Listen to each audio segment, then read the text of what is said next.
ಪ್ರಪಂಚದ ಅತ್ಯಂತ ಎತ್ತರದ ಪರ್ವತ ಯಾವುದು ಅಂತ ನಿಮ್ಮನ್ನ ಯಾರಾದರೂ ಕೇಳಿದ್ರೆ ನೀವೆಲ್ಲ ಅದಕ್ಕೆ ಮೌಂಟ್ ಎವರೆಸ್ಟ್ ಅಂತ ಉತ್ತರ ಹೇಳ್ತೀರಿ. ಈ ಮೌಂಟ್ ಎವರೆಸ್ಟ್ ಪರ್ವತ ವಿಶ್ವದ ಅತ್ಯಂತ ಎತ್ತರದ ಪರ್ವತವಾದರೂ ಕೂಡ ಇಲ್ಲಿವರೆಗೂ ಸುಮಾರು 7,000 ಜನರು ಇದನ್ನ ಯಶಸ್ವಿಯಾಗಿ ಹತ್ತಿದ್ದಾರೆ ಅನ್ನೋಕೆ ದಾಖಲೆಗಳಿವೆ. ಆದರೆ ಇದೇ ಹಿಮಾಲಯ ಪರ್ವತ ಶ್ರೇಣಿಯಲ್ಲಿ ಇನ್ನೊಂದು ಪರ್ವತ ಇದೆ. ಇದು ಎವರೆಸ್ಟ್ ಪರ್ವತಕ್ಕಿಂತಲೂ ಸಾಕಷ್ಟು ಚಿಕ್ಕದು.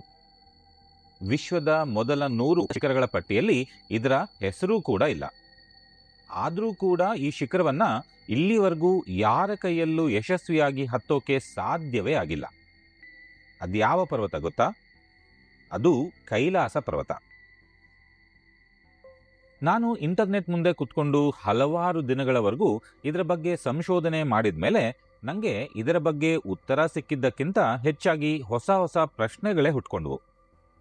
ಆ ಪ್ರಶ್ನೆಗಳಿಗೆಲ್ಲ ನಾನು ತಲೆ ಕೆಡಿಸ್ಕೊಂಡು ಉತ್ತರ ಹುಡುಕೊಂಡು ಕುಳಿತಾಗ ಒಂದು ವಿಷಯವಂತೂ ಸ್ಪಷ್ಟವಾಗಿ ಗೊತ್ತಾಗ್ತಾ ಇತ್ತು. ಇದು ಸಾಮಾನ್ಯ ಪರ್ವತವಂತೂ ಅಲ್ವೇ ಅಲ್ಲ. ಇದೊಂದು ನಿಗೂಢ ಪರ್ವತ. ಇದರ ಹಿಂದೆ ಇರೋ ಹಲವಾರು ವಿಸ್ಮಯಕಾರಿ ಮತ್ತು ಆಘಾತಕಾರಿ ವಿಷಯಗಳನ್ನ ಈ ವಿಡಿಯೋದಲ್ಲಿ ನಾನು ನಿಮ್ಮೊಂದಿಗೆ ಹಂಚಿಕೊಳ್ಳೋಕೆ ಇಷ್ಟಪಡ್ತೇನೆ. ವೀಕ್ಷಕರೇ, ಈ ಕೈಲಾಸ ಪರ್ವತ ಇರೋದು ಟಿಬೆಟ್ ದೇಶದ ನೈಋತ್ಯ ಮೂಲೆಯಲ್ಲಿ. ಈ ಪರ್ವತ ಹಿಮಾಲಯ ಪರ್ವತ ಶ್ರೇಣಿಯಲ್ಲಿ ಬರೋದ್ರಿಂದ ಭಾರತಕ್ಕೂ ಕೂಡ ತುಂಬಾ ಹತ್ತಿರದಲ್ಲೇ ಇದೆ. ಈ ಪರ್ವತದ ಇನ್ನೊಂದು ಕಡೆಯಲ್ಲಿ ಚೀನಾ ದೇಶ ಇದೆ ಅನ್ನೋದು ವಿಶೇಷ. ಸದ್ಯಕ್ಕೆ ಟಿಬೆಟ್ ದೇಶವನ್ನು ಹೆಚ್ಚು ಕಮ್ಮಿ ಚೀನಾ ದೇಶ ಅತಿಕ್ರಮಿಸಿಕೊಂಡಿರೋದ್ರಿಂದ ಕೈಲಾಸ ಪರ್ವತದ ಸಂಪೂರ್ಣ ಉಸ್ತುವಾರಿಯನ್ನು ಚೀನಾ ದೇಶವೇ ನೋಡಿಕೊಳ್ಳುತ್ತೆ. ನಾನು ಮೊದಲೇ ಹೇಳಿದ ಹಾಗೆ ಈ ಕೈಲಾಸ ಪರ್ವತದ ಹೆಸರು ವಿಶ್ವದ ಅತಿ ಹೆಚ್ಚು ಎತ್ತರವಿರುವ 100 ಪರ್ವತಗಳ ಲಿಸ್ಟ್ನಲ್ಲಿ ಕೂಡ ಇಲ್ಲ. ಆದರೂ ಕೂಡ ಇದು ತನ್ನ ನಿಗೂಢತೆಯ ಕಾರಣದಿಂದಾಗಿ ಹಲವಾರು ದಶಕಗಳಿಂದ ಪ್ರಪಂಚದ ಮೂಲೆ ಮೂಲೆಯಿಂದ ಜನರನ್ನ ಆಕರ್ಷಿಸ್ತಾ ಇದೆ. ಈ ಪರ್ವತವನ್ನು ಸ್ಟೇರ್ವೇ ಟು ಹೆವೆನ್ ಅಂದ್ರೆ ಸ್ವರ್ಗದ ಮೆಟ್ಟಿಲು ಅಂತ ಕೂಡ ಕರೀತಾರೆ. ಪ್ರಪಂಚದ 4 ಪ್ರಮುಖ ಧರ್ಮಗಳಾದ ಹಿಂದೂ ಧರ್ಮ, ಬೌದ್ಧ ಧರ್ಮ, ಜೈನ ಧರ್ಮ ಮತ್ತು ಬಾನ್ ಧರ್ಮದ ಜನರು ಈ ಕೈಲಾಸ ಪರ್ವತವನ್ನ ಪವಿತ್ರ ಸ್ಥಳವೆಂದು ಪರಿಗಣಿಸ್ತಾರೆ. ಹಿಂದೂ ಧರ್ಮದ ಪ್ರಕಾರ ಈ ಕೈಲಾಸ ಪರ್ವತದ ಮೇಲೆ ಭಗವಾನ್ ಶಿವ ಮತ್ತು ಪಾರ್ವತಿಯರು ನೆಲೆಸಿದ್ದಾರೆ ಎಂದು ನಂಬಲಾಗುತ್ತೆ. ಇದರಿಂದಾಗಿಯೇ ಈ ಪರ್ವತದ ಮೇಲೆ ಓಂ ಚಿಹ್ನೆ ಮೂಡುತ್ತೆ ಎಂದು ಹಲವಾರು ಜನ ನಂಬ್ತಾರೆ. ಬೌದ್ಧ ಧರ್ಮದ ಜನರು ಈ ಪರ್ವತದ ಮೇಲೆ ಸರ್ವೋಚ್ಚ ಆನಂದವನ್ನು ಪ್ರತಿನಿಧಿಸುವ ಬುದ್ಧ ಡೆಮ್ಚಾಕ್ ನೆಲೆಸಿದ್ದಾನೆ ಎಂದು ನಂಬ್ತಾರೆ. ಬೌದ್ಧ ಧರ್ಮವು ಉನ್ನತಿಗೆ ಬರುವ ಮುಂಚೆ ಟಿಬೆಟ್ನ ಜನರೆಲ್ಲ ಬಾನ್ ಧರ್ಮವನ್ನು ಅನುಸರಿಸ್ತಾ ಇದ್ರಂತೆ. ನಂತರ ಇದೇ ಪರ್ವತದ ಮೇಲೆ ಬೌದ್ಧ ಧರ್ಮವು ಬಾನ್ ಧರ್ಮವನ್ನು ಬದಲಾಯಿಸಿತು ಎಂದು ಹೇಳಲಾಗುತ್ತೆ. ಜೈನ ಧರ್ಮದಲ್ಲಿ ಕೈಲಾಸ ಪರ್ವತವನ್ನ ಅಷ್ಟಪದ ಪರ್ವತ ಎಂದು ಕೂಡ ಕರೆಯಲಾಗುತ್ತೆ ಮತ್ತು ಈ ಜಾಗದಲ್ಲಿ ಮೊದಲ ಜೈನ ತೀರ್ಥಂಕರರಾದ ರಿಷಭದೇವರು ಪುನರ್ಜನ್ಮದಿಂದ ವಿಮೋಚನೆಯನ್ನು ಪಡೆದ ಸ್ಥಳ ಎಂದು ಹೇಳಲಾಗುತ್ತೆ. ಬೌದ್ಧ ಧರ್ಮದ ಪ್ರಕಾರ ಈ ಪರ್ವತದ ಒಂದು ಸುತ್ತು ಪ್ರದಕ್ಷಿಣೆ ಹಾಕಿದ್ರೆ ಈ ಜೀವಿತಾವಧಿಯಲ್ಲಿ ಮಾಡಿರುವ ಪಾಪಗಳಿಂದ ಪ್ರಾಯಶ್ಚಿತ್ತ ಸಿಗುತ್ತಂತೆ. ಈ ಕೈಲಾಸ ಪರ್ವತದ 4 ದಿಕ್ಕಿನಿಂದಲೂ 4 ಪ್ರಮುಖ ನದಿಗಳು ಹರಿತವೆ. ಉತ್ತರಕ್ಕೆ ಸಿಂಧೂ ನದಿ, ಪಶ್ಚಿಮಕ್ಕೆ ಸಟ್ಲೇಜ್, ಪೂರ್ವಕ್ಕೆ ಬ್ರಹ್ಮಪುತ್ರ ಮತ್ತು ದಕ್ಷಿಣಕ್ಕೆ ಕರ್ನಾಲಿ ನದಿಯನ್ನು ನಾವು ನೋಡಬಹುದು. ನಾವು ಕೈಲಾಸ ಪರ್ವತವನ್ನ ಸರಿಯಾಗಿ ಗಮನಿಸಿದ್ರೆ ಇದ್ಯಾಕೋ ನೈಸರ್ಗಿಕವಾಗಿ ಹುಟ್ಟಿದಂತಹ ಪರ್ವತ ಅಂತ ಅನ್ಸೋದೇ ಇಲ್ಲ. ಇದನ್ನ ಅಧ್ಯಯನ ಮಾಡಿದ ಹಲವಾರು ವಿಜ್ಞಾನಿಗಳು ಈ ಪರ್ವತ ಒಂದು ಮಾನವ ನಿರ್ಮಿತ ಪಿರಮಿಡ್ ಎಂದು ಹೇಳ್ತಾರೆ. ಅವರು ಹಾಗೆ ಹೇಳಲಿಕ್ಕೆ ಬಲವಾದ ಕಾರಣ ಕೂಡ ಇದೆ. ಅದೇನಪ್ಪಾ ಅಂದ್ರೆ ಈ ಪರ್ವತದ 4 ಮುಖಗಳು ಭೂಮಿಯ ಅಕ್ಷಯದ 4 ದಿಕ್ಕುಗಳಿಗೆ ಸಮನಾಗಿ ಕಟ್ಟಲಾಗಿದೆ. ಇಷ್ಟೊಂದು ಕಾರಾರುವಕ್ಕಾಗಿ ಇರುವ ರಚನೆ ನೈಸರ್ಗಿಕವಾಗಿ ಆಗಿರಲಿಕ್ಕೆ ಸಾಧ್ಯವಿಲ್ಲ ಅನ್ನೋದು ವಿಜ್ಞಾನಿಗಳ ವಾದ. ಪ್ರಪಂಚದಲ್ಲಿ ಹಲವಾರು ಪಿರಮಿಡ್ ಆಕಾರದ ಪರ್ವತಗಳು ಇವೆ.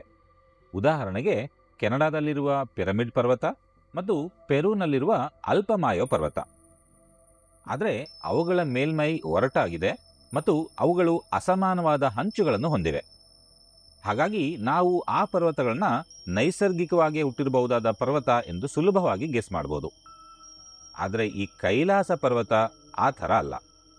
ಇದರ ಹೊರಮೈ ಗೋಡೆಗಳು ಸಂಪೂರ್ಣವಾಗಿ ಮನೆಯ ಗೋಡೆಗಳ ತರಹ ಪರ್ಪೆಂಡಿಕ್ಯುಲರ್ ಅಂದರೆ ನೇರವಾಗಿದ್ದು ಯಾರೋ ಇದನ್ನು ಉದ್ದೇಶಪೂರ್ವಕವಾಗಿಯೇ ಹೀಗೆ ಕಟ್ಟಿದ್ದಾರೆ ಅನ್ನೋ ಹಾಗೆ ಕಾಣಿಸುತ್ತೆ. ಇನ್ನೊಂದು ವಿಷಯ ಏನಪ್ಪಾ ಅಂದ್ರೆ, ಈ ಕೈಲಾಸ ಪರ್ವತ ಸಂಪೂರ್ಣವಾಗಿ ಕಪ್ಪು ಗ್ರಾನೈಟ್ ಕಲ್ಲಿನಿಂದ ನಿರ್ಮಿತವಾಗಿರುವ ಪರ್ವತ. ಆದ್ರೆ ಈ ರೀತಿಯ ಕಪ್ಪು ಗ್ರಾನೈಟ್ ಕಲ್ಲು ಈ ಭಾಗದ ಪ್ರದೇಶದಲ್ಲಿ ಕಂಡು ಬರೋದೇ ಇಲ್ಲ.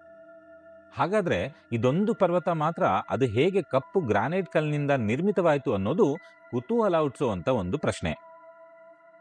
ಈ ಕೈಲಾಸ ಪರ್ವತದ ಇನ್ನೊಂದು ವಿಚಿತ್ರ ಏನಪ್ಪಾ ಅಂದ್ರೆ, ಈ ಪರ್ವತದ ಪ್ರತಿಯೊಂದು ಮುಖವೂ ಕೂಡ ಒಂದೊಂದು ಬಣ್ಣವನ್ನು ಹೊಂದಿದೆ. ಪರ್ವತದ ಉತ್ತರದ ಮುಖವು ಚಿನ್ನದ ಬಣ್ಣ, ದಕ್ಷಿಣದ ಮುಖವು ಒಂದು ರೀತಿಯ ಆಳವಾದ ನೀಲಿ ಬಣ್ಣ, ಪೂರ್ವದ ಮುಖವು ಸ್ಫಟಿಕದ ಬಣ್ಣ ಮತ್ತು ಪಶ್ಚಿಮದ ಮುಖವು ಮಾಣಿಕ್ಯದ ಬಣ್ಣವನ್ನು ಹೊಂದಿವೆ ಅನ್ನೋದು ವಿಶೇಷ.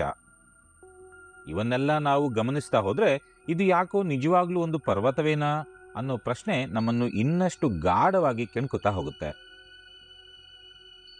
ಇದ್ರ ಬಗ್ಗೆ ಇನ್ನೊಂದು ಕುತೂಹಲಕಾರಿ ವಿಷಯ ಹೇಳ್ತೀನಿ ಕೇಳಿ.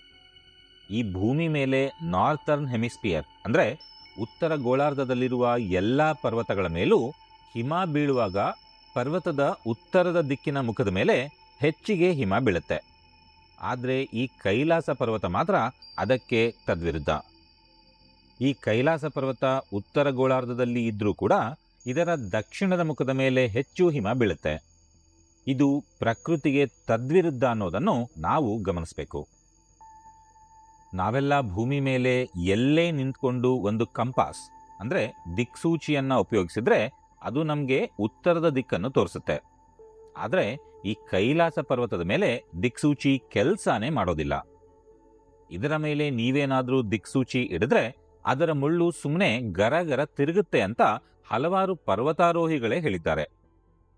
ಭೂಮಿಯ ಮ್ಯಾಗ್ನೆಟಿಕ್ ಫೋರ್ಸ್ ಅನ್ನೇ ಉಲ್ಟಾ ಪುಲ್ಟಾ ಮಾಡಿರೋ ಈ ಕೈಲಾಸ ಪರ್ವತ ಇನ್ನೂ ಅದೇನೇನು ನಿಗೂಢ ವಿಶೇಷತೆಗಳನ್ನ ಅದರ ಹೊಟ್ಟೆ ಒಳಗೆ ಇಟ್ಟುಕೊಂಡಿದ್ಯೋ ಯಾರಿಗೊತ್ತು. ಆದ್ರೆ ಇವೆಲ್ಲಕ್ಕಿಂತ ಆಶ್ಚರ್ಯ ತರಿಸೋ ವಿಷಯ ಏನಪ್ಪಾ ಅಂದ್ರೆ, ಈ ಕೈಲಾಸ ಪರ್ವತದ ಮೇಲೆ ಯಾವುದೇ ರೀತಿಯ ಗಿಡ ಮರಗಳು ಬೆಳೆಯೋದಿಲ್ಲ ಅನ್ನೋದು. ಇದರ ಮೇಲೆ ಒಂದೇ ಒಂದು ಸಣ್ಣ ಹುಲ್ಲು ಕಡ್ಡಿ ಕೂಡ ಬೆಳೆಯೋದಿಲ್ಲ. ಅಂದ್ರೆ ಇದ್ಯಾವ ರೀತಿಯ ಪರ್ವತ ಅನ್ನೋದೇ ನಂಗೆ ಅರ್ಥವಾಗ್ತಾ ಇಲ್ಲ. ಎಂಥ ಕಲ್ಲಿನ ಪರ್ವತವಾದರೂ ಕೂಡ ಅಲ್ಲಲ್ಲಿ ಸಣ್ಣ ಪುಟ್ಟ ಗಿಡಗಳು ಇದ್ದೇ ಇರ್ತವೆ. ಆದರೆ ಒಂದೇ ಒಂದು ಗಿಡ ಕೂಡ ಇದ್ರ ಮೇಲೆ ಬೆಳೆಯೋಲ್ಲ ಅಂದ್ರೆ ಏನರ್ಥ? ಇಷ್ಟಕ್ಕೆ ಈ ಪರ್ವತದ ವಿಚಿತ್ರ ವಿಷಯಗಳ ಪಟ್ಟಿ ನಿಲ್ಲಲ್ಲ. ಈ ಪರ್ವತದ ದಕ್ಷಿಣ ದಿಕ್ಕಿನ ಮುಖದ ಮೇಲೆ ದೊಡ್ಡದೊಂದು ಸ್ವಸ್ತಿಕ ಚಿಹ್ನೆ ಇದೆ. ಈ ಸ್ವಸ್ತಿಕ ಚಿಹ್ನೆ ಯಾರೋ ಕೆತ್ತಿರೋದಲ್ಲ. ಸೂರ್ಯನ ಕಿರಣಗಳು ಪರ್ವತದ ಮೇಲಿರುವ ಮಂಜಿನ ಮೇಲೆ ಬಿದ್ದಾಗ ಅದರಿಂದ ಉಂಟಾಗುವ ನೆರಳಿನಿಂದ ಈ ಚಿಹ್ನೆ ಸೃಷ್ಟಿಯಾಗುತ್ತೆ. ಈ ಚಿಹ್ನೆಯನ್ನು ನಾವು ಸೂರ್ಯ ಮುಳುಗೋ ಹೊತ್ತಿನಲ್ಲಿ ನೋಡಬಹುದು. ಈ ಸ್ವಸ್ತಿಕ ಚಿಹ್ನೆಯನ್ನು ಪ್ರಪಂಚದ 4 ದೊಡ್ಡ ಧರ್ಮಗಳ ಜನರು ಅದೃಷ್ಟದ ಸಂಕೇತ ಅಂತ ನಂಬ್ತಾರೆ. ನೀವೇನಾದ್ರೂ ಏರೋಪ್ಲೇನ್ನಿಂದ ಕೈಲಾಸ ಪರ್ವತವನ್ನು ನೋಡಿದ್ರೆ ನೀವು ಖಂಡಿತವಾಗ್ಲೂ ಶಾಕ್ ಆಗ್ತೀರಿ. ಯಾಕಂದ್ರೆ ನೀವು ಮೇಲ್ನಿಂದ ಈ ಪರ್ವತವನ್ನ ನೋಡುವಾಗ ಹಿಂದೂ ಧರ್ಮದ ಪ್ರಮುಖ ದೇವರಾದ ಭಗವಾನ್ ಶಿವನ ಮುಖ ಕಾಣಿಸುತ್ತೆ. ಅಷ್ಟೇ ಯಾಕೆ, ಇಲ್ಲಿ ಶಿಖರದ ಮೇಲೆ ಹಿಮ ಬೀಳುವಾಗ ಆ ಹಿಮವೆಲ್ಲ ಓಂ ಚಿಹ್ನೆಯ ಆಕಾರವನ್ನು ಪಡೆದುಕೊಳ್ಳುತ್ತೆ. ಈ ಪರ್ವತ ಒಂದು ಅಸಾಮಾನ್ಯ ಭೌಗೋಳಿಕ ವಿಶಿಷ್ಟ್ಯವನ್ನು ಕೂಡ ಹೊಂದಿದೆ. ಅದೇನಪ್ಪ ಅಂದ್ರೆ, ಈ ಪರ್ವತವು ಭೂಮಿಯ ಆಕ್ಸಿಸ್ ಮುಂಡಿ ಅಂದ್ರೆ ಭೂಮಿಯ ಅಕ್ಷ ಅಥವಾ ನಾಭಿ ಅಥವಾ ಮಧ್ಯಭಾಗ ಅನ್ನೋ ಜಾಗದಲ್ಲಿ ಸ್ಥಾಪಿತವಾಗಿದೆ. ಲ್ಯಾಟಿನ್ ದಂತಕಥೆಗಳ ಪ್ರಕಾರ ಈ ರೀತಿಯ ಜಾಗಗಳಲ್ಲಿ ಭೂಮಿ ಮತ್ತು ಸ್ವರ್ಗ ಒಂದಾಗ್ತಾವೆ ಅಂತ ಹೇಳಲಾಗುತ್ತೆ. ಅದಕ್ಕೆ ಇರಬೇಕು ಈ ಪರ್ವತವನ್ನ ಸ್ವರ್ಗದ ಮೆಟ್ಟಿಲು ಅಂತ ಕರೆದಿರೋದು. ಇವನ್ನೆಲ್ಲ ಕೇಳಿ ವಿಚಿತ್ರ ಅನ್ನಿಸ್ತಾ ಇದೆಯಾ? ಹಾಗಿದ್ರೆ ಇನ್ನೂ ವಿಚಿತ್ರವಾದ ವಿಷಯ ಹೇಳ್ತೀನಿ ಕೇಳಿ. ಈ ಕೈಲಾಸ ಪರ್ವತ ಉತ್ತರ ಧ್ರುವದಿಂದ ಸರಿಯಾಗಿ 6666 ಕಿಲೋಮೀಟರ್ ದೂರ ಇದೆ. ಹಾಗೆ ಈ ಪರ್ವತ ದಕ್ಷಿಣ ಧ್ರುವದಿಂದ ಸರಿಯಾಗಿ ಅದರ 2ರಷ್ಟು ಅಂದ್ರೆ 13,332 ಕಿಲೋಮೀಟರ್ ದೂರ ಇದೆ. ಅಂದಹಾಗೆ ಈ ಪರ್ವತದ ಎತ್ತರ 6,638 ಮೀಟರ್. ಇವಾಗಾದ್ರೂ ಈ ಪರ್ವತದ ನಿಗೂಢತೆ ಮುಗಿಯುತ್ತೆ ಅಂದ್ರೆ ಅದು ಮುಗಿಯಲ್ಲ. ಯಾಕಂದ್ರೆ ಈ ಪರ್ವತದ ತಪ್ಪಲಿನಲ್ಲಿ 2 ದೊಡ್ಡ ಸರೋವರಗಳಿವೆ. ಅವುಗಳ ಹೆಸರು ಮಾನಸ ಸರೋವರ ಮತ್ತು ರಾಕ್ಷಸ ಸರೋವರ ಅಂತ. ವಿಜ್ಞಾನಿಗಳು ಹೇಳೋ ಪ್ರಕಾರ ಈ ಎರಡೂ ಸರೋವರಗಳು ಹಲವಾರು ದಶಕಗಳ ಹಿಂದೆ ಒಂದು ದೊಡ್ಡ ಸರೋವರವಾಗಿತ್ತು. ನಂತರ ಭೂಪ್ರದೇಶದ ಚಲನೆಯಿಂದ ಇವು ಎರಡು ಬೇರೆ ಬೇರೆ ಸರೋವರಗಳಾಗಿ ವಿಂಗಡಣೆ ಆಗಿವೆ ಎಂದು ಹೇಳ್ತಾರೆ. ಹಾಗಾದ್ರೆ ಈ ಎರಡೂ ಸರೋವರಗಳು ಒಂದೇ ರೀತಿಯ ಗುಣಲಕ್ಷಣಗಳನ್ನು ಹೊಂದಿರಬೇಕು ಅಲ್ವಾ? ಖಂಡಿತ ಇಲ್ಲ. ಈ ಮಾನಸ ಸರೋವರ ಇದೆಯಲ್ಲ, ಇದು 4600 ಮೀಟರ್ ಎತ್ತರದಲ್ಲಿದೆ. ಹಾಗಾಗಿ ಇದು ಪ್ರಪಂಚದ ಅತಿ ಎತ್ತರದ ಸಿಹಿನೀರಿನ ಸರೋವರ ಎನ್ನುವ ಹೆಗ್ಗಳಿಕೆಗೆ ಪಾತ್ರವಾಗಿದೆ. ಈ ಸರೋವರವು ಸೂರ್ಯನಂತೆ ದುಂಡುಗಿದ್ದು ಹಲವಾರು ಜಲಚರ ಪ್ರಾಣಿಗಳು ಇದರಲ್ಲಿ ವಾಸವಾಗಿವೆ. ಆದರೆ ವಿಶೇಷ ಏನಪ್ಪಾ ಅಂದ್ರೆ, ಇಷ್ಟೊಂದು ಎತ್ತರದಲ್ಲಿ ಇದ್ರೂ ಕೂಡ ಈ ಸರೋವರದ ನೀರು ವರ್ಷದ ಯಾವ ಋತುವಿನಲ್ಲೂ ಕೂಡ ಹೆಪ್ಪುಗಟ್ಟೋದಿಲ್ಲ. ಇದಕ್ಕಿಂತ ಕಡಿಮೆ ಎತ್ತರದಲ್ಲಿರುವ ದೊಡ್ಡ ದೊಡ್ಡ ನದಿಗಳ ನೀರು ಹೆಪ್ಪುಕಟ್ಟಿದ್ರೂ ಕೂಡ ಈ ಸರೋವರದ ನೀರು ಯಾಕೆ ಹೆಪ್ಪುಕಟ್ತಾ ಇಲ್ಲ ಅನ್ನೋದನ್ನ ಯಾವ ವಿಜ್ಞಾನಿಗಳು ಕೂಡ ಉತ್ತರಿಸಿಲ್ಲ. ಅಷ್ಟೇ ಅಲ್ಲ, ಈ ಸರೋವರದ ನೀರು ಎಷ್ಟು ತಟಸ್ಥ ಅಥವಾ ಸ್ಥಿರವಾಗಿರುತ್ತೆ ಅಂದ್ರೆ, ಈ ಸರೋವರ ಇರುವ ಎತ್ತರದಲ್ಲಿ ಹವಾಮಾನ ವೈಪರೀತ್ಯಗಳು ಸರ್ವೇ ಸಾಮಾನ್ಯವಾದರೂ ಕೂಡ ಇದರ ನೀರು ಸ್ವಲ್ಪ ಕೂಡ ಅಲ್ಲಾಡೋದಿಲ್ಲ. ಇನ್ನು ನಾವು ರಾಕ್ಷಸ ಸರೋವರದ ಬಗ್ಗೆ ಮಾತಾಡೋದಿದ್ರೆ ಅದೂ ಏನು ಕಡಿಮೆ ಇಲ್ಲ ಬಿಡಿ. ಈ ರಾಕ್ಷಸ ಸರೋವರ ಮಾನಸ ಸರೋವರಕ್ಕೆ ಪಕ್ಕಾ ತದ್ವಿರುದ್ಧ. ಈ ರಾಕ್ಷಸ ಸರೋವರ ಅರ್ಧಚಂದ್ರಾಕೃತಿಯ ಆಕಾರದಲ್ಲಿದ್ದು ಇದರಲ್ಲಿರೋದು ಉಪ್ಪು ನೀರು ಅನ್ನೋದು ವಿಶೇಷ. ಇದರ ಇನ್ನೊಂದು ವಿಶೇಷ ಏನಪ್ಪಾ ಅಂದ್ರೆ, ಈ ಸರೋವರದಲ್ಲಿ ಯಾವ ರೀತಿಯ ಜಲಚರ ಪ್ರಾಣಿಗಳು ಕೂಡ ಕಂಡುಬರೋದಿಲ್ಲ. ಹಾಗೆ ಇದರ ನೀರು ಹವಾಮಾನ ವೈಪರೀತ್ಯದಿಂದ ಸಾಕಷ್ಟು ದೊಡ್ಡ ದೊಡ್ಡ ಅಲೆಗಳನ್ನೇ ಸೃಷ್ಟಿ ಮಾಡುತ್ತೆ. ವಿಚಿತ್ರ ಅಂದ್ರೆ, ಈ ರಾಕ್ಷಸ ಸರೋವರ ವರ್ಷದ ಹಲವು ದಿನಗಳಲ್ಲಿ ಇದ್ದಕ್ಕಿದ್ದಂತೆ ಸಂಪೂರ್ಣವಾಗಿ ಕಣ್ಮರೆಯಾಗ್ಬಿಡುತ್ತೆ. ಈ ವಿಚಿತ್ರ ವರ್ತನೆಯಿಂದಾಗಿ ರಾಕ್ಷಸ ಸರೋವರವನ್ನು ಇಲ್ಲಿನ ಸ್ಥಳೀಯರು ಭೂತದ ಸರೋವರ ಅಂತ ಕೂಡ ಕರೀತಾರೆ. ಈ ಮಾನಸ ಸರೋವರ ಮತ್ತು ರಾಕ್ಷಸ ಸರೋವರಗಳು ಒಂದೇ ನೀರಿನ ಮೂಲದಿಂದ ಹುಟ್ಟಿದ್ರೂ ಕೂಡ ಅದು ಹೇಗೆ ಇಷ್ಟೊಂದು ವಿರುದ್ಧವಾದ ಗುಣಲಕ್ಷಣಗಳನ್ನ ಹೊಂದಿವೆ ಅನ್ನೋದೇ ನಿಗೂಢ. ನಿಮಗೆ ಈ ಪರ್ವತ ಎಷ್ಟು ನಿಗೂಢ ಅನ್ನೋದನ್ನ ತಿಳ್ಕೋಬೇಕು ಅಂದ್ರೆ, ನೀವು ಇದನ್ನ ಹತ್ತೋಕೆ ಪ್ರಯತ್ನಿಸಿದ ಪರ್ವತಾರೋಹಿಗಳನ್ನೊಮ್ಮೆ ಮಾತಾಡಿಸ್ಬೇಕು. ಅವರು ಹೇಳೋ ಕಥೆಗಳು ಯಾವುದೋ ಸಸ್ಪೆನ್ಸ್ ಫಿಲಂ ನೋಡಿದ ಹಾಗಿರುತ್ತೆ. 19ನೇ ಶತಮಾನದಲ್ಲಿ ರಷ್ಯಾದ ಕೆಲವು ಪರಿಣಿತ ಪರ್ವತಾರೋಹಿಗಳ ಗುಂಪೊಂದು ಕೈಲಾಸ ಪರ್ವತವನ್ನ ಹತ್ತೋಕೆ ಅಂತ ಬರುತ್ತೆ. ಆದರೆ ಅವರು ಹತ್ತೋಕೆ ಸ್ಟಾರ್ಟ್ ಮಾಡಿದ ಕೆಲವೇ ಗಂಟೆಗಳಲ್ಲಿ ಅವರು ಸಂಪರ್ಕಕ್ಕೆ ಸಿಗದೆ ಕಣ್ಮರೆಯಾಗ್ತಾರೆ. ಇಂದಿಗೂ ಕೂಡ ಅವರಿಗೆ ಏನಾಯ್ತು ಅಥವಾ ಅವರೆಲ್ಲ ಎಲ್ಲಿಗೆ ಹೋದ್ರು ಅನ್ನೋದ್ರ ಬಗ್ಗೆ ಒಂದೇ ಒಂದು ಸುಳಿವು ಕೂಡ ಸಿಕ್ಕಿಲ್ಲ. ನಂತರ 20ನೇ ಶತಮಾನದ ಕೊನೆಯಲ್ಲಿ ಸೈಬೀರಿಯಾ ದೇಶದ ಕೆಲವು ಅನುಭವಿ ತರುಣ ಪರ್ವತಾರೋಹಿಗಳ ಗುಂಪು ಕೈಲಾಸ ಪರ್ವತವನ್ನ ಏರಲೇಬೇಕು ಅಂತ ಪಣ ತೊಟ್ಟು ಅದನ್ನ ಹತ್ತೋಕೆ ಶುರು ಮಾಡ್ತಾರೆ. ಆದರೆ ಅದನ್ನ ಹತ್ತುವಾಗ ಅವರೆಲ್ಲರಿಗೂ ವಿಚಿತ್ರವಾದ ಅನುಭವಗಳು ಶುರುವಾಗ್ತವೆ. ಅವರು ಕೈಲಾಸ ಪರ್ವತವನ್ನು ಹತ್ತೋಕೆ ಶುರು ಮಾಡಿದ ಕೆಲವೇ ಗಂಟೆಗಳಲ್ಲಿ ಅವರೆಲ್ಲರಿಗೂ ಅತ್ಯಂತ ವೇಗವಾಗಿ ವಯಸ್ಸಾಗೋಕೆ ಶುರುವಾಗುತ್ತೆ. ಅವರ ಕೂದಲು ಮತ್ತು ಉಗುರುಗಳು ಕೆಲವೇ ಗಂಟೆಗಳ ಸಮಯದಲ್ಲಿ ಹಲವಾರು ವಾರಗಳಲ್ಲಿ ಬೆಳೆಯುವ ಹಾಗೆ ಬೆಳೆಯೋಕೆ ಶುರುವಾಗ್ತವೆ. ಅದನ್ನೆಲ್ಲ ನೋಡಿದ ಅವರಿಗೆ ಇಲ್ಲೇನೋ ವಿಚಿತ್ರವಾದದ್ದು ನಡೀತಾ ಇದೆ ಅಂತ ಗೊತ್ತಾಗಿ ಅಲ್ಲಿಂದ ಮುಂದಕ್ಕೆ ಹೋಗೋಕೆ ಧೈರ್ಯ ಸಾಲದೆ ಅವರೆಲ್ಲ ವಾಪಸ್ ಇಳಿದು ಬಂದುಬಿಡ್ತಾರೆ. ನಂತರ ಅವರೆಲ್ಲ ವಿಚಿತ್ರವಾದ ಯೋಚನೆಯಲ್ಲೇ ಅವರವರ ಮನೆಗಳಿಗೆ ವಾಪಸ್ ಹೋಗ್ತಾರೆ. ಅವರು ವಾಪಸ್ ಹೋದ ನಂತರವೂ ಕೂಡ ಅವರಿಗೆ ವಿಚಿತ್ರವಾದ ಅನುಭವಗಳು ಆಗೋದು ನಿಲ್ಲೋದೇ ಇಲ್ಲ. ನಂತರ ಅವರೆಲ್ಲ ಒಂದೇ ವರ್ಷದೊಳಗೆ ಸತ್ತೇ ಹೋಗ್ತಾರೆ. ಅವರೆಲ್ಲ ಯಾವುದೋ ಕಾಯಿಲೆಯಿಂದನೋ ಅಥವಾ ಆಕ್ಸಿಡೆಂಟ್ನಲ್ಲೋ ಸಾಯೋದಿಲ್ಲ. ಅವರೆಲ್ಲ ಸಾಯೋದು ವಯಸ್ಸಾಗಿ ಮುಪ್ಪಿನಿಂದ. ಎಷ್ಟು ವಿಚಿತ್ರ ಅಲ್ವಾ? ಇದನ್ನ ಹತ್ತೋಕೆ ಹೋದ ಎಷ್ಟೋ ಜನರು ಚಿತ್ರ ವಿಚಿತ್ರ ಅನುಭವಗಳಿಗೆ ಒಳಗಾಗಿ ವಾಪಸ್ಸು ಬಂದಿರುವ ಹಲವಾರು ಉದಾಹರಣೆಗಳಿವೆ. ಕೆಲವು ಪರ್ವತಾರೋಹಿಗಳು ಹೇಳೋ ಪ್ರಕಾರ ಅವರು ಹತ್ತುವಾಗ ಎಲ್ಲ ಕಣ್ಮುಂದೆನೇ ಇದ್ರೂ ಕೂಡ ಅವರಿಗೆ ದಾರಿ ತಪ್ಪಿದ ಅನುಭವಗಳಾಗ್ತಾ ಇತ್ತಂತೆ. ಮತ್ತಷ್ಟು ಜನರಿಗೆ ಅದನ್ನು ಹತ್ತುವಾಗ ಏನೇನೋ ವಿಚಿತ್ರ ಆಲೋಚನೆಗಳು ತಲೆಗೆ ಬಂದು ಸ್ವಲ್ಪ ಹೊತ್ತಿನ ನಂತರ ನಾವು ಎಲ್ಲಿದ್ದೀವಿ ಅಂತ ನೋಡಿದ್ರೆ ಹತ್ತೋದನ್ನು ಬಿಟ್ಟು ಅವರೆಲ್ಲ ವಾಪಸ್ ಇಳಿತಾ ಇದ್ರಂತೆ. ಇನ್ನೂ ಹಲವಾರು ಪರ್ವತಾರೋಹಿಗಳು ಹೇಳೋ ಪ್ರಕಾರ ಅವರು ಹವಾಮಾನವನ್ನ ಸರಿಯಾಗಿ ಚೆಕ್ ಮಾಡಿ ಹತ್ತೋಕೆ ಶುರು ಮಾಡಿದ್ರು ಕೂಡ ಅವರು ಹತ್ತೋಕೆ ಶುರು ಮಾಡಿದ ಸ್ವಲ್ಪ ಹೊತ್ತಿನಲ್ಲೇ ಹವಾಮಾನ ಸಂಪೂರ್ಣ ಬದಲಾಗಿ ಇದ್ದಕ್ಕಿದ್ದಂತೆ ಅತಿಯಾದ ಹಿಮಪಾತ ಅಥವಾ ಜೋರು ಮಳೆಯಾಗೋಕೆ ಸ್ಟಾರ್ಟ್ ಆಗ್ತಾ ಇತ್ತಂತೆ. ಇನ್ನು ಎಷ್ಟೋ ಜನ ಕಂಪಾಸ್ ಹಿಡ್ಕೊಂಡು ಹತ್ತಾ ಇದ್ರು ಕೂಡ ಇದ್ದಕ್ಕಿದ್ದಂತೆ ಪರ್ವತ ತನ್ನ ದಿಕ್ಕನ್ನೇ ಬದಲಿಸುತ್ತೇನೋ ಅಂತ ಅನ್ಸೋಕೆ ಶುರುವಾಯ್ತಂತೆ. ಮತ್ತಷ್ಟು ಜನರು ಅವರು ಹತ್ತೋಕೆ ಶುರು ಮಾಡಿದ ಕೆಲವೇ ಗಂಟೆಗಳಲ್ಲಿ ಇದ್ದಕ್ಕಿದ್ದಂತೆ ಅನಾರೋಗ್ಯ ಕಾಣಿಸ್ಕೊಂಡು ವಾಪಸ್ ಬರಬೇಕಾದ ಸಂದರ್ಭಗಳು ಕೂಡ ಹುಟ್ಕೊಳ್ತಂತೆ. ಇವರ ಮಾತನ್ನೆಲ್ಲ ನಾವು ಕೂಲಂಕುಷವಾಗಿ ಗಮನಿಸ್ತಾ ಹೋದ್ರೆ ಇಲ್ಲಿ ಯಾರಿಗೋ ಈ ಪರ್ವತವನ್ನ ಜನರು ಹತ್ತೋದು ಇಷ್ಟ ಇಲ್ಲ ಅನ್ನೋ ಹಾಗೆ ಕಾಣಿಸ್ತಾ ಇದೆ. ಆದರೆ ಅದು ಯಾರಿರಬಹುದು? ಈ ಕೈಲಾಸ ಪರ್ವತವನ್ನು ವಶಪಡಿಸಿಕೊಳ್ಳೋಕೆ ಕೇವಲ ಮಾನವನಿಂದ ಮಾತ್ರವಲ್ಲ, ಈಗಿನ ಆಧುನಿಕ ತಂತ್ರಜ್ಞಾನದಿಂದಲೂ ಕೂಡ ಸಾಧ್ಯವಾಗಿಲ್ಲ ಅನ್ನೋದು ಮತ್ತಷ್ಟು ಕುತೂಹಲಕ್ಕೆ ಕಾರಣವಾಗುತ್ತೆ. ಈಗಿನ ಕಾಲದಲ್ಲೂ ಕೂಡ ಈ ಪರ್ವತದ ಮೇಲೆ ಯಾವುದೇ ವಿಮಾನಗಳು ಹಾರಾಡೋದಿಲ್ಲ. ಈ ಪರ್ವತದ ಮೇಲೆ ದಿಕ್ಸೂಚಿ ಕೆಲಸ ಮಾಡೋದಿಲ್ಲ ಅಂತ ನಾನು ಮೊದಲೇ ಹೇಳಿದ್ನಲ್ಲ. ಹಾಗಾಗಿ ದಿಕ್ಸೂಚಿಯ ಸಹಾಯದಿಂದಲೇ ದಿಕ್ಕನ್ನು ನಿರ್ಧರಿಸುವ ವಿಮಾನಗಳನ್ನು ಈ ಪರ್ವತದ ಮೇಲೆ ಹಾರೋಡೋದನ್ನ ಸಂಪೂರ್ಣವಾಗಿ ನಿಷೇಧಿಸಲಾಗಿದೆ.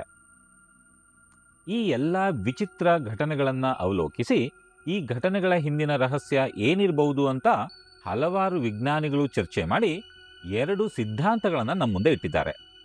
ಆದರೆ ಇವು ಬರೀ ಸಿದ್ಧಾಂತಗಳಷ್ಟೇ. ಇವುಗಳಿಂದಲೂ ಕೂಡ ಕೈಲಾಸ ಪರ್ವತದ ರಹಸ್ಯಗಳನ್ನು ಭೇದಿಸೋಕೆ ಇನ್ನೂ ಆಗಿಲ್ಲ. ಇದರಲ್ಲಿ ಮೊದಲನೇ ಸಿದ್ಧಾಂತ ಎಕ್ಸ್ಟ್ರಾ ಟೆರೆಸ್ಟ್ರಿಯಲ್ ಅಂದರೆ ಭೂಮ್ಯಾತೀತ ಸಿದ್ಧಾಂತ. ಈ ಸಿದ್ಧಾಂತದ ಪ್ರಕಾರ ಈ ಪರ್ವತವು ನೈಸರ್ಗಿಕವಾಗಿ ಉತ್ಪತ್ತಿಯಾದ ಪರ್ವತವೇ ಅಲ್ಲ, ಬದಲಿಗೆ ಇದೊಂದು ಅನ್ಯಗ್ರಹದ ಜೀವಿಗಳಿಂದ ನಿರ್ಮಿಸಲ್ಪಟ್ಟಿರುವ ಒಂದು ನಿಗೂಢ ಕಟ್ಟಡ. ಇನ್ನೂ ಕೆಲವು ತಜ್ಞರು ಇದು ಪರ್ವತವೇ ಅಲ್ಲ, ಇದೊಂದು ಅನ್ಯಗ್ರಹ ಜೀವಿಗಳ ಬಾಹ್ಯಾಕಾಶ ನೌಕೆ ಅಂತ ಕೂಡ ಹೇಳ್ತಾರೆ. ಅಷ್ಟೊಂದು ಬುದ್ಧಿವಂತರಾದ ವಿಜ್ಞಾನಿಗಳೇ ಯಾಕೆ ಹೀಗೆ ಮಾತಾಡ್ತಾ ಇದ್ದಾರೆ ಅಂತ ನಾವು ಸ್ವಲ್ಪ ನೋಡೋಣ. ಹಿಂದೂ ಪುರಾಣಗಳ ಪ್ರಕಾರ ಸಾವಿರಾರು ವರ್ಷಗಳ ಹಿಂದೆ ಹಿಂದೂ ದೇವಾನುದೇವತೆಗಳು ಭೂಮಿಯ ಮೇಲೆಯೇ ವಾಸಿಸ್ತಾ ಇದ್ರು. ಇದಕ್ಕೆ ಪುರಾವೆಯಾಗಿ ನಾವು ರಾಮಾಯಣ ಮತ್ತು ಮಹಾಭಾರತದಂಥ ಗ್ರಂಥಗಳಲ್ಲಿ ಅನೇಕ ದೇವರುಗಳು ಭೂಮಿಯ ಮೇಲೆ ಹುಟ್ಟಿದ್ದರ ಉದಾಹರಣೆಗಳನ್ನು ನಾವು ನೋಡಿದ್ದೇವೆ. ಕೆಲವು ತಜ್ಞರು ಈ ಪರ್ವತವನ್ನು ಈ ದೇವತೆಗಳೇ ಸಾವಿರಾರು ವರ್ಷಗಳ ಹಿಂದೆ ಕಳೆದು ಹೋದ ತಂತ್ರಜ್ಞಾನವನ್ನು ಉಪಯೋಗಿಸಿಕೊಂಡು ಕಟ್ಟಿದ್ದಿರಬಹುದು ಎಂದು ಹೇಳ್ತಾರೆ. ಈ ರೀತಿಯ ತಂತ್ರಜ್ಞಾನದ ಬಗ್ಗೆಯೂ ಕೂಡ ಮಹಾಭಾರತದಲ್ಲಿ ನಾವು ಹಲವಾರು ನಿದರ್ಶನಗಳನ್ನು ನೋಡಿದ್ದೇವೆ.